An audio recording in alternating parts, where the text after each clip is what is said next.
समस्त को सुप्रभात पिला माने केमिति अछंती आशा करूँ समस्त भल थी। तो आज आम जोटा आमर अच्छी डीएलईडी आम एफसी 2 जोटा कि शिक्षार्थी को बुझा तो से चैप्टर आम शॉर्ट क्वेश्चन आम डिस्कसन करवा ठीक अच्छे। तो प्रथम क्वेश्चन हूँ विकासर अर्थ कौन आपने जानते विकासर अर्थ कौन ना विकासर अर्थ हूँ शारीरिक गठन और अनुभूति द्वारा शिक्षार्थीर कार्यधारा क्रमागत प्रगतिशील परिवर्तन को विकास कहुए। बुझिपार शारीरिक गठन अनुभूति द्वारा शिक्षार्थीर कार्यधारा क्रमागत प्रगतिशील परिवर्तन को विकास कहुए ठीक अच्छे। नेक्स्ट क्वेश्चन 2 नंबर वृद्धि और विकास एक उदाहरण दियो ठीक अच्छे। वृद्धि और विकास उदाहरण आर आंसर कौन हम ना शिशुर सूक्ष्म मांसपेशी वृद्धि हेले शिशु लेखालेखि करने समर्थ हुए ठीक अच्छे।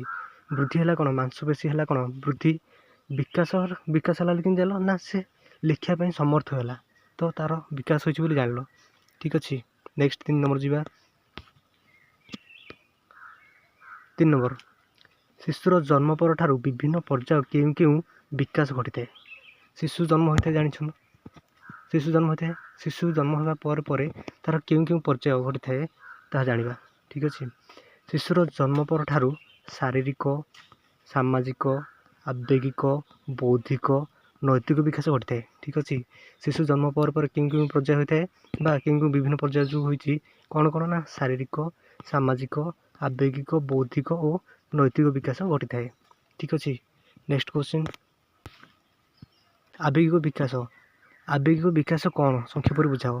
आवेग माने जान निजर इमोशन जोटा कहते ठीक अच्छे। तो तार उत्तर कौन हम ना आवेग व्यक्तिर एक मानसिक अवस्था जहाँ तार जीवन को क्रियाशील गतिशील कराए ठीक अच्छे। आवेगिक गोटे हूँ मानसिक अवस्था जहाँ व्यक्ति को क्रियाशील कराए गतिशील कराई थाए। आवेगर समस्त कार्य और आचरण मूल अंतर्निहित शक्ति। परवर्ती क्वेश्चन को जीवा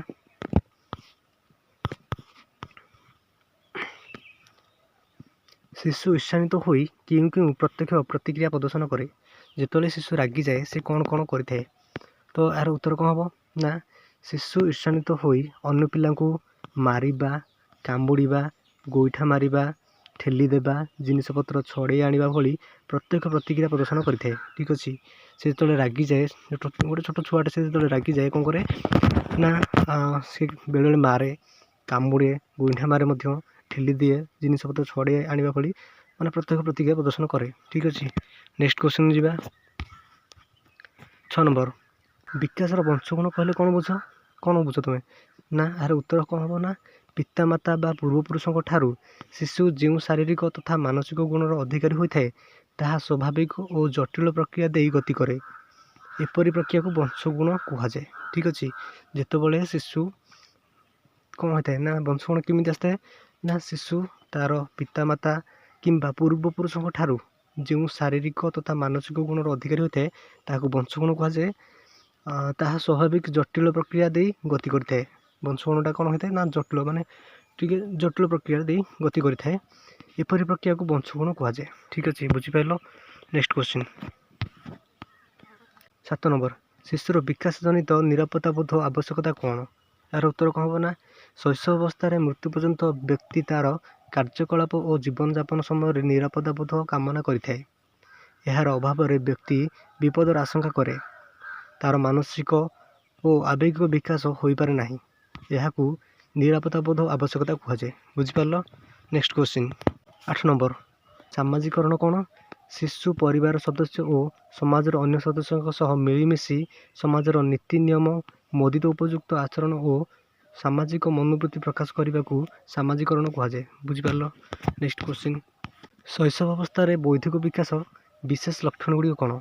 जिते शैशव अवस्था प्राप्त हुए से तार बौद्धिक विकास गुड़िक कौन होता है ठीक अच्छे। कौन होता है ना शैशव अवस्था बौद्धिक विकास विशेष लक्षण कौन कौन आसन देखा।